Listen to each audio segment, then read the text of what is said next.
Ennio Morricone, el compositor italiano, murió el pasado 6 de julio de 2020 y todos lo hemos sentido un poco como si fuera una pérdida personal. Yo siento que toda mi generación, por lo menos, y quizá la generación anterior a mí, lo admiraba muchísimo porque todos hemos crecido un poco por dentro con sus películas, a todos nos ha aportado muchísimo a nuestra vida personal. Sin embargo, todos sabemos quién era Ennio Morricone, pero ¿realmente sabíamos quién era Ennio Morricone? Cuando mi amigo Guille me sugirió que hiciera este vídeo, le dije, vale, ¿me ayudas? Que tú eres cinéfilo tal. Y me dijo, es que realmente yo de Morricone solamente sé que era compositor. Y siento que es un poco así con todo el mundo, incluso con los expertos, porque tanto la musicología como los estudios de cine han despreciado mucho siempre el estudio de bandas sonoras, salvo casos súper concretos. La musicología no las analiza porque son música popular y total, esa gente cobra por lo que está haciendo, así que no debe ser arte realmente, ¿no? Y los estudios de cine piensan que la música es solamente un adorno superficial y que no tiene mayor profundidad. En general, por supuesto, no todo el mundo, pero en general ha habido esa tendencia. Así que creo que es interesante que arrojemos un poquito de luz sobre este tema hoy aquí.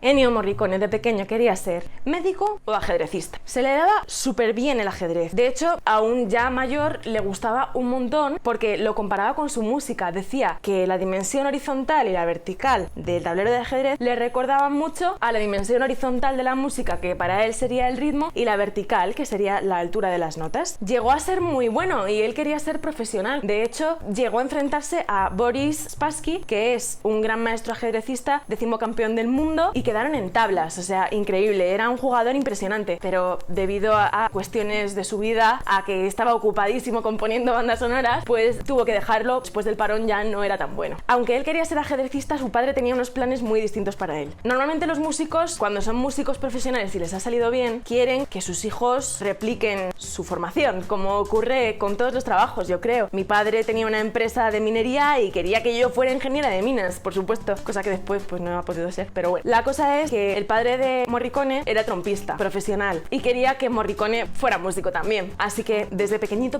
lo apuntó al conservatorio de trompeta. En el conservatorio fue buenísimo, sus profesores sentían que tenía un alumno ejemplar, especialmente en la asignatura de armonía, que se le daba súper bien, por eso le recomendaron que después estudiara composición. Sin embargo, sus primeros trabajos como músico profesional no tuvieron nada que ver con la composición. Él empezó trabajando como trompista, o sea, no como trompetista, esa es un poco la ironía, acabó con el instrumento de su propio padre, trabajando profesionalmente, primero sustituyendo a su padre en bandas cuando ocurrió la Segunda Guerra Mundial y su padre tuvo que marchar, y después ya, pues como fue cogiendo fama, pues empezó tocando que sí en clubes nocturnos romanos, claro, porque él era de Roma, o sea, no por nada en especial. Romanos, es que cuando dices romano suena como raro aquí, en plan mitológico o algo. No, eran romanos porque él nació en Roma y vivía en Roma. Y luego empezó a tocar para la música de otros en una productora musical. ¿Eso qué pasa? Pues que le dio muchos contactos, así que pronto pudo empezar a trabajar como arreglista. ¿Qué es un arreglista? Pues un arreglista es una persona que adapta una obra de unos instrumentos para que la puedan tocar otros. Por ejemplo, imagínate que yo quiero tocar la banda sonora del Viaje de Chihiro, que es fantástica y que la toca una orquesta sinfónica.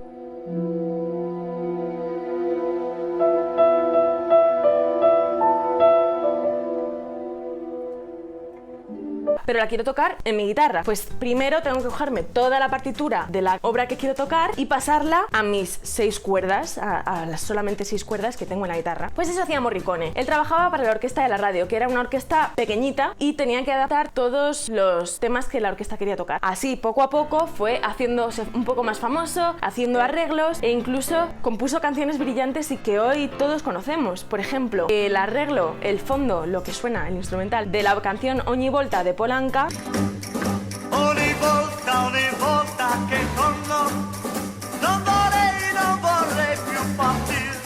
Lo compuso Morricone y es una canción que ha dado la vuelta al mundo. El sencillo vendió más de 3 millones de copias, que para la época era una pasada. También componía un montón de música para bandas de brass, es decir, esas agrupaciones que tocan con un saxofón, una trompa, una trompeta y percusión. Esas son las brass band para las que Morricone tocaba. Se dedican sobre todo, pues, que sea el jazz, que sea swing y demás. Por eso vemos esa influencia tan patente en la música de Morricone. Entonces, ¿cómo narices empezó en el cine si su carrera era súper distinta? Él era arreglista, pero realmente trabajó mucho con otros compositores. Era lo que en jerga se dice negro. Un negro en jerga es una una persona que se dedica a transcribir las notas de un compositor y crear la partitura que realmente luego vamos a escuchar en la película. Bueno, pues a eso se dedicó Morricone al principio y era aparentemente muy bueno también. Fue negro para muchas composiciones musicales de películas italianas, para compositores de la talla, por ejemplo, de Cicognini y Fusco. Su intención no era en absoluto convertirse en un compositor de cine. De hecho, lo que él quería era seguir las vanguardias de la época. En su época predominaban, por ejemplo, Luigi Nono, Luciano Berio, Ligeti.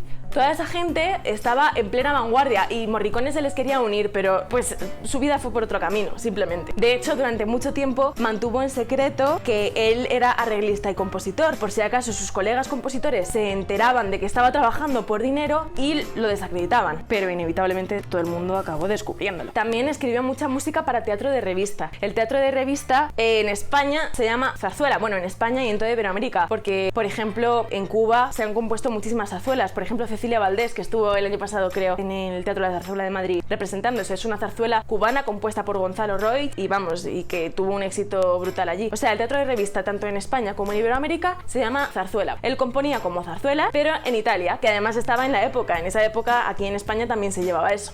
La revista, el teatro de revista, que es lo que él componía, es un tipo concreto de zarzuela en el que se repasan los acontecimientos que han tenido lugar últimamente. Por ejemplo, la zarzuela La Gran Vía, que es archiconocida aquí en España, es una revista porque repasa los acontecimientos más relevantes del Madrid de la época. Ahora que ya sabemos un poquito quién es Morricone, vamos a hablar de dos puntos clave en su carrera: la composición para western y la composición para Tarantino. Dentro del cine western, quizá una de las películas que más se ha mantenido en la cultura popular es El bueno, el feo y el malo, que se estrenó en 1964 y que tiene música de Morricone. A él le gustaba mucho el western, pero le asustaba triunfar por eso, porque no quería que lo conocieran como el compositor de películas del oeste. Pero es que hizo una música tan buena y tan icónica que es que no puedo evitar que lo conociera todo el mundo por ese sobrenombre. En esta película, ya en los créditos iniciales, sale el famoso tema del coyote. Es genial porque la parte que primero grabó fue la de la voz. En ella cogió a dos cantantes masculinos de voz ronca y los puso a gritar, a uno una A y a otro una E. Y así consiguió ese trino, ¿vale? Quería conseguir ese timbre concreto. Después emula con la voz el efecto guagua de los trombones y las trompetas en las bandas de jazz, que se consigue alejando y acercando la sordina de la boca del instrumento. Al principio de la película aparecen los tres protagonistas, acompañados de este famoso tema del coyote. Cuando aparece el bueno, suena una flauta interpretando el tema. Cuando aparece el feo, suena esta voz que te acabo de explicar cómo se grabó, y cuando aparece el malo, suena la misma melodía interpretada por una ocarina. Esto es una manera de identificar a los personajes a través de la música, de caracterizarlos a través de la música, que es una reminiscencia de la ópera, o podría hablarse casi de leitmotivs. Tan solo en este pequeñísimo fragmento ya podemos ver todas las influencias de Morricone. Podemos ver, por ejemplo, pues en esto de los leitmotivs, su inspiración en lo clásico. Podemos ver en el uso de los vientos y de las sordinas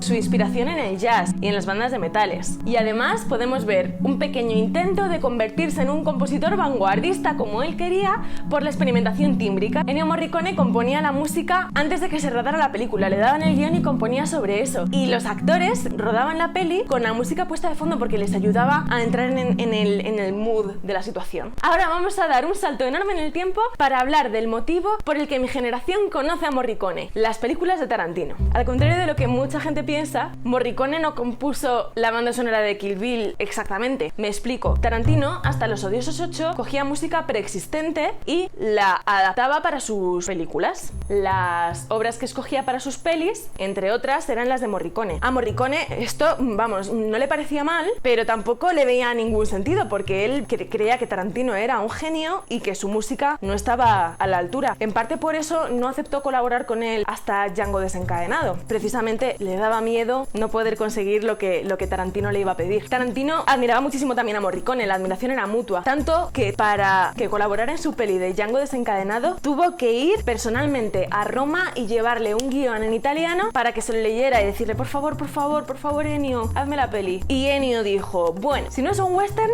me lo pienso. Y bueno, al final era un western, pero a Morricone le gustó y dijo, bueno, no pasa nada, no es un western, en realidad es un drama de personaje porque va de las aventuras que vive en una serie de personas. Así que acabó componiendo la banda sonora. De hecho, hay una anécdota súper estrambótica de Tarantino que nos habla de la canción Ancora Qui que interpreta Elisa en la película de Django desencadenado. Aceptó el encargo a través de la productora, escribió la canción, se la envió, le envió la partitura a la intérprete y sobre un instrumental que había tocado rápidamente Morricone en su casa, la cantante cantó para hacer una prueba y se lo mandaron a Estados Unidos a Tarantino. Era solamente una prueba, pero a Tarantino le gustó tanto que la puso tal cual en la película, no les dejó grabar una versión definitiva, al menos no hasta que salió después la banda sonora de la peli, el álbum. Es cierto que Tarantino tiene una manera muy peculiar de usar la música en las películas, pero es que esta vez incluso utilizó una grabación provisional. Morricone dice que a lo mejor Tarantino creía que se trataba de la versión definitiva. El compositor, tal como ha dicho la prensa estos días, se despidió con una carta que se titulaba "Yo, Ennio Morricone, he muerto". Se ha ido en silencio. El funeral va a ser privado, o ha sido, no lo tengo claro, la verdad. Espero que haya sido ya. Pero eso, se ha ido sin hacer ruido. La prensa no se ha hecho eco de su enfermedad hasta que ha llegado al final. Por lo que él mismo dice en su biografía, se puede apreciar que era una persona humilde, un padre de familia, trabajador, que solamente quería dedicarse a la música profesionalmente. De hecho, una de las noticias con más bombo estos días ha sido su buena relación con su esposa, que se ha hecho pública ahora que ya ha fallecido. Era un esposo excelente, pero un compositor aún mejor, y merece ser recordado por todos nosotros y analizado por la musicología. Musicología, para de despreciar a esta gente, por favor, musicólogos. Si me oís, que alguien haga un análisis profundo, de verdad, de las bandas sonoras de Morricone. Porque cuando yo me he ido a documentar para este vídeo me he encontrado que hay muchísimas carencias, tanto sobre su biografía como sobre su obra. Y mira que el hombre ha escrito para manuales y todo, pero vaya, que estaría genial poder encontrar más, la verdad. Y nada, eso ha sido todo. Espero que te haya gustado este vídeo. He intentado un poco homenajear al autor, intentar lavar su memoria de alguna manera, intentar que la gente lo conozca de verdad, porque todos creemos que conocemos a Morricone, pero realmente sabemos cuál es su música porque es súper identificable, tiene un estilo muy particular, pero no sabemos nada de él. Entonces creo que estos vídeos son interesantes. Muchísimas gracias por ver mi vídeo hasta el final. Si te ha gustado, no te olvides de suscribirte, porque todos los jueves y los domingos subo sin falta un vídeo sobre musicología, sobre mi propia música o sobre técnica vocal.